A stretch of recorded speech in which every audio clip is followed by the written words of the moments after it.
खबरों में बने रहने के लिए बेल आइकन दबाएं और फर्स्ट इंडिया न्यूज को सब्सक्राइब कीजिए।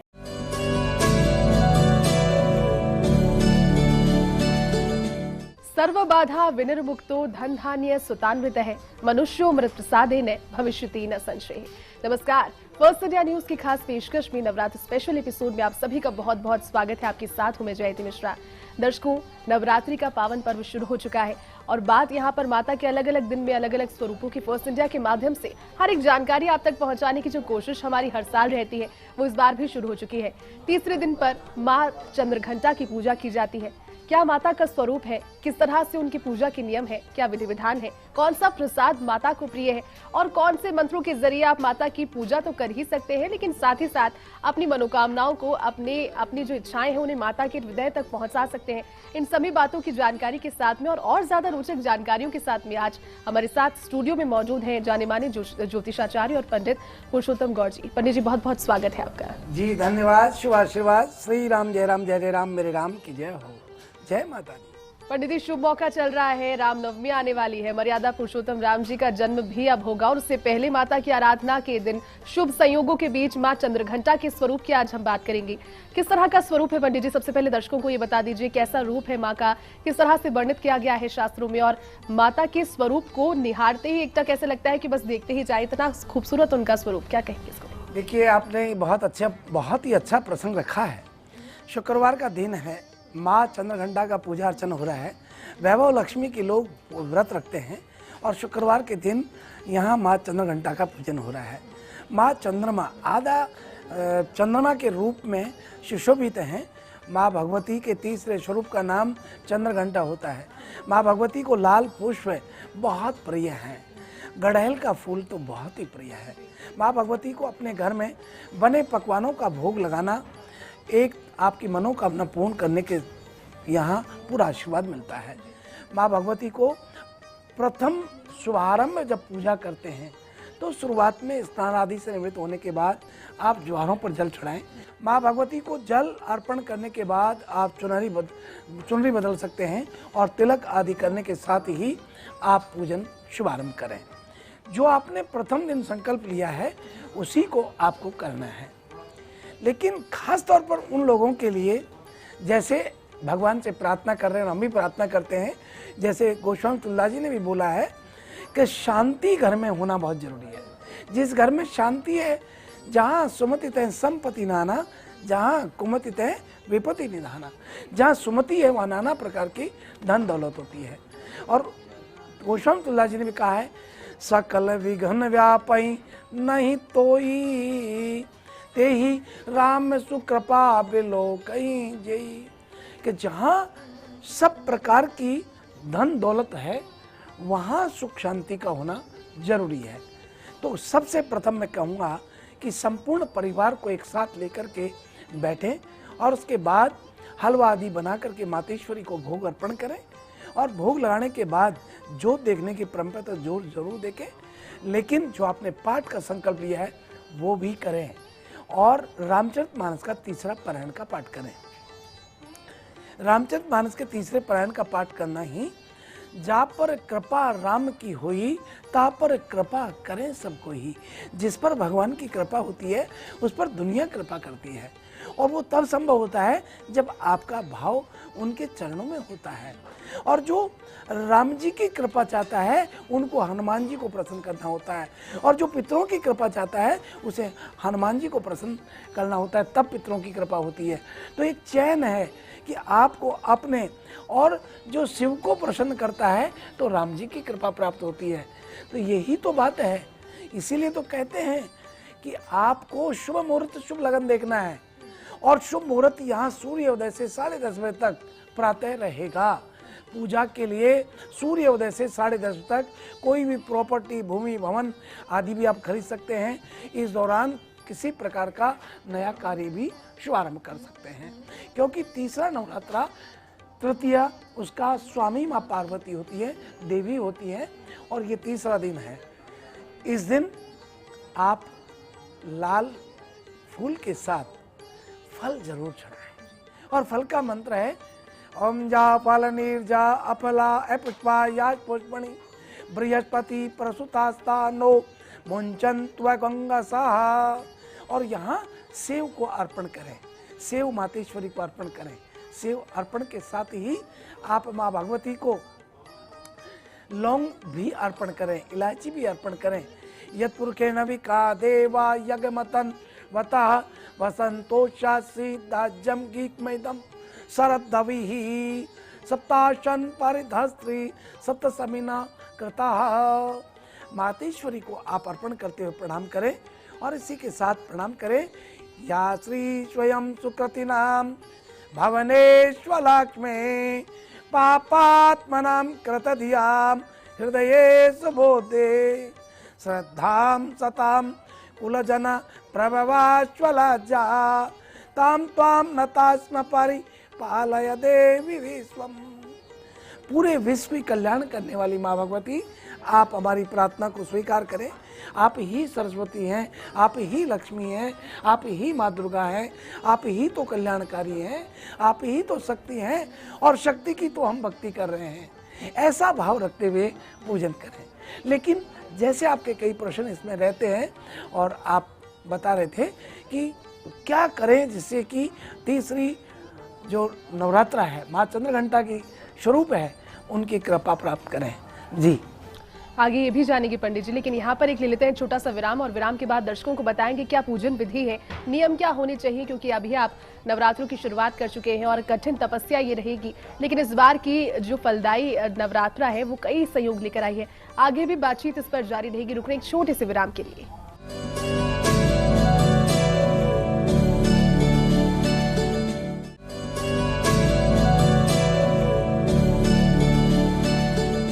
ब्रेक के बाद एक बार फिर से सभी दर्शकों का बहुत बहुत स्वागत है। मां चंद्रघंटा के स्वरूप, उनके विधि विधान, पूजन की बात आज हम कर रहे हैं। पंडित पुरुषोत्तम गौड़ जी हमें जानकारी दे रहे हैं। पंडित जी, आपने बताया आप सुबह की शुरुआत हो गई, आपने माता की पूजा कर ली, लेकिन दिन भर किस तरह के नियमों को फॉलो करना चाहिए, किस तरह की किसी भी बुरे विचार को अपने मन में नहीं आने देना, और उपवास अगर कर रहे हैं तो क्या माता को फिर भोग लगाए, इस पर थोड़ी सी विस्तृत जानकारी। देखिए, आप मिश्रा जी बिल्कुल ठीक कह रही हैं कि किसी भी देवी देवता की कृपा प्राप्त करने के लिए नियम संयम से रहना ही व्यक्ति का पहला कर्तव्य बनता है। तो सबसे प्रथम बात तो ये है कि आपको क्रोध त्यागना चाहिए। घर में तामसी भोजन का इस समय सेवन नहीं होना चाहिए। तामसी भोजन कहें तो लहसुन प्याज को नहीं खाना चाहिए, मदिरा पान भी नहीं करना चाहिए। कई लोग ये देखते हैं कि नवरात्रे चल रहे हैं, देवी को मदिरा का प्रसाद अर्पण करेंगे और मदिरा पिएंगे, नहीं पीना चाहिए। कई लोग कहते हैं कि भांग भगवान शिव को बहुत प्यारी है, प्रिय है, और वो भांग चढ़ा करके भांग पी लेते हैं। ऐसा नहीं करना चाहिए। मैं कहूँगा कि इस दौरान आपको किसी भी प्रकार का नशा नहीं, केवल नशा आपको अपनी भक्ति का होना चाहिए, और भक्ति का नशा ही तो आपका जीवन को सुधारेगा।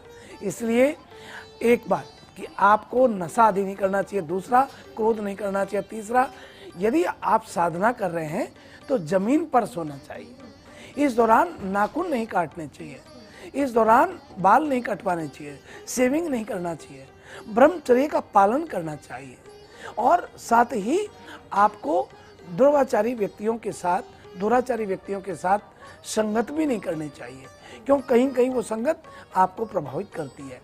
मैं तो कहूँगा कि आज इन विद्युतीय उपकरणों के माध्यम से अनेक प्रकार के सोशल मीडिया पर वीडियो टीवी में जो भी है, ये सबको नहीं देखना। मैं तो कहूँगा टीवी नहीं देखना चाहिए, क्योंकि इस दौरान केवल सात्विक शुद्ध पवित्रता से आपके मनोयुक्त रहना चाहिए। तभी तो कहा है ओम शुद्ध बालय सर्व शुद्ध बालो मणिवालस्तास्मिना, के शुद्ध रहो, शुद्ध से भी सर्व शुद्ध रहो, पवित्र रहो, मणि की तरह पवित्र बनो, तभी आपकी भक्ति कहीं भगवान को प्रिय लग पाएगी। और खास तौर पर उन लोगों के लिए जो साधना में तन्मयता से लगे हुए हैं।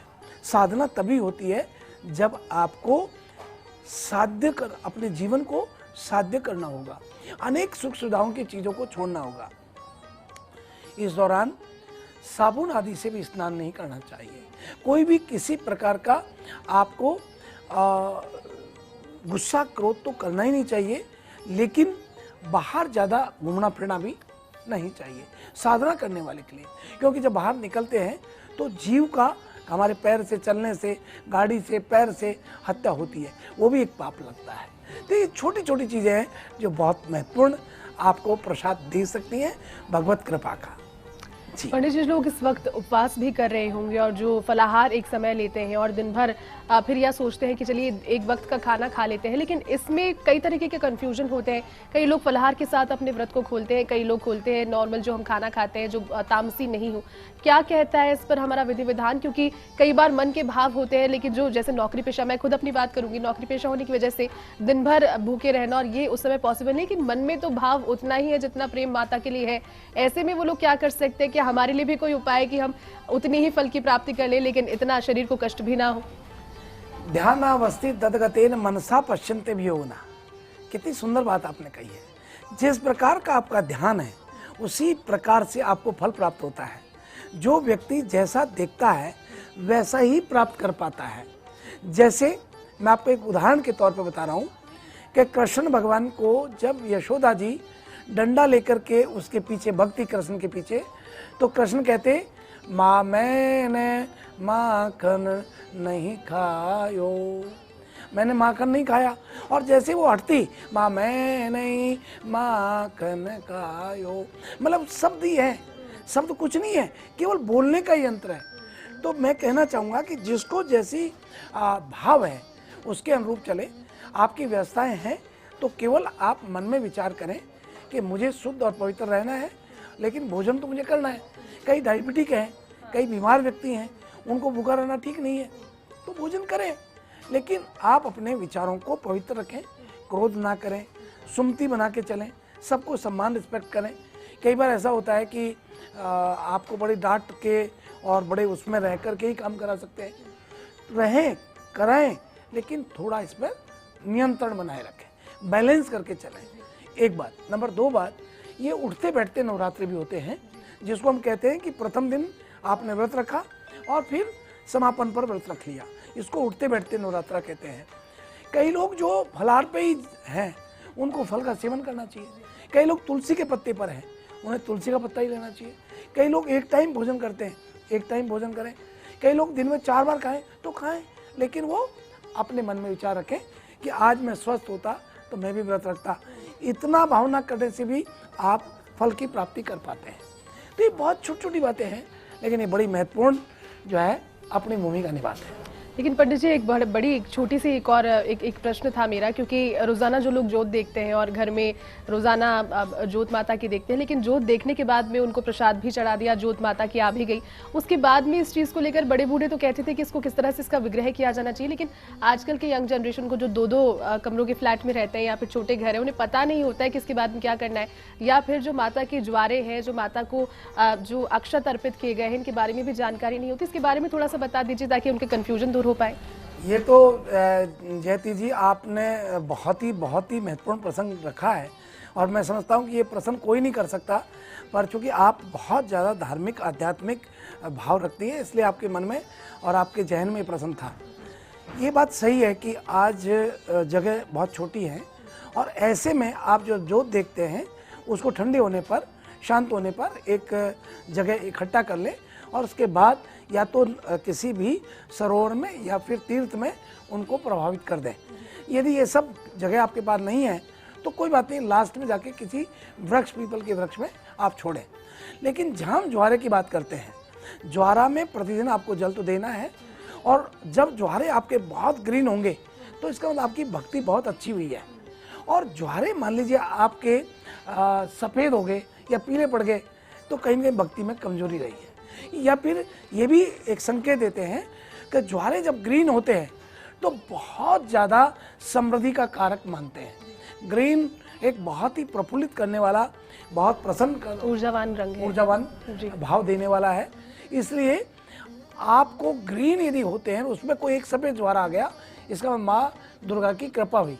और लक्ष्मी का पूजन श्री सूक्त का पाठ करते हुए, हवन करते हुए दशांश, और फिर पाठ करना चाहिए। ऐसा इस सफ़ेद ज्वारे का महत्व माना जाता है। लेकिन जहाँ हम जगह के अभाव में कोई गलती करें वो ठीक नहीं। आप उसी में छोटी जगह में अपनी बात को सीमित करते हुए बैलेंस करके चलें, तो ये एक भाव ही तो है। बिल्कुल, और हर बात जब आप करें तो फिर एक बार माता से माफी भी मांग ली कि इतना ही आता है, इतना ही कर रहे हैं, लेकिन इतना भी भाव के साथ करें। पंडित जी, एक दर्शकों को आखिरी बात बता दीजिए चंद्रघंटा देवी के इस दिन के बारे में क्या किया जाना चाहिए, और एक संदेश उस दिन और आपकी ओर से, क्योंकि अब रामनवमी भी आने वाली है और श्री राम की भी स्तुति लगातार कई घरों में रामायण पाठ के जरिए जारी होंगी। देखिए, बिल्कुल सही कहा। चंद्रघंटा या देवी सर्वभूतेषु लक्ष्मी रूपेण संस्थिता नमस्तस्यै नमस्तस्यै नमस्तस्यै नमो नमः।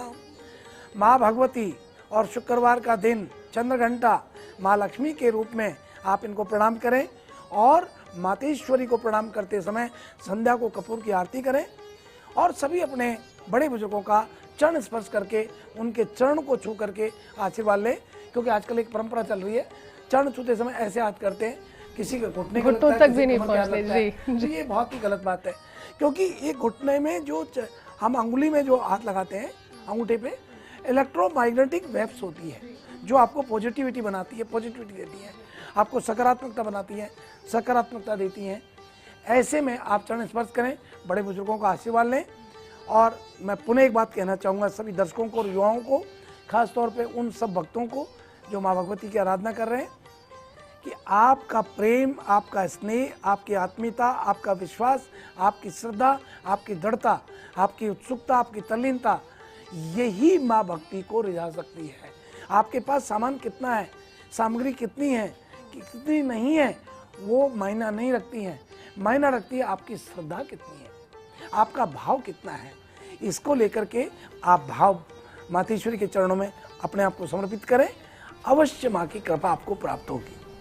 पंडित जी, श्रृंगार का एक और महत्व बता दीजिए। आज के दिन माता का, अगर हमने माता की चौकी बिछाई है और रोजाना जागरण हो रहा है, माता का श्रृंगार संक्षिप्त में बता दीजिए किस तरह का। देखिए, श्रृंगार की बात करें तो ये बात सही है कि मातेश्वरी को चुनरी धारण कराते समय मोली जरूर लगाएं, जैसा कि हमने मोली लगा रखा है, श्रीफल लगा रखा है, कलश स्थापना कर रखा है, दीपक प्रज्वलित कर रखा है, ये कर्म साक्षी दीपक है, जल का लोटा रखा हुआ है, यहाँ अक्षत रखे हुए हैं, लौंग रखी हुई है, मिश्री रखे हुए हैं, ज्वारे उगाने के रखे हैं, फल रखे हैं।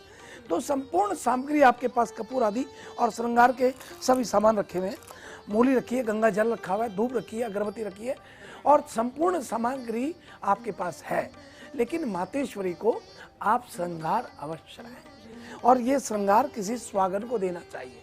और आज के दिन आप माँ चंद्रघंटा की आशीर्वाद की प्राप्ति के लिए किसी भी 60-65 साल की स्वागन महिला को श्रृंगार के साथ साड़ी भेंट करते हैं, तो आप मानिए कि कुंवारी कन्या कोई करती है तो उसको सुहाग मिल जाता है।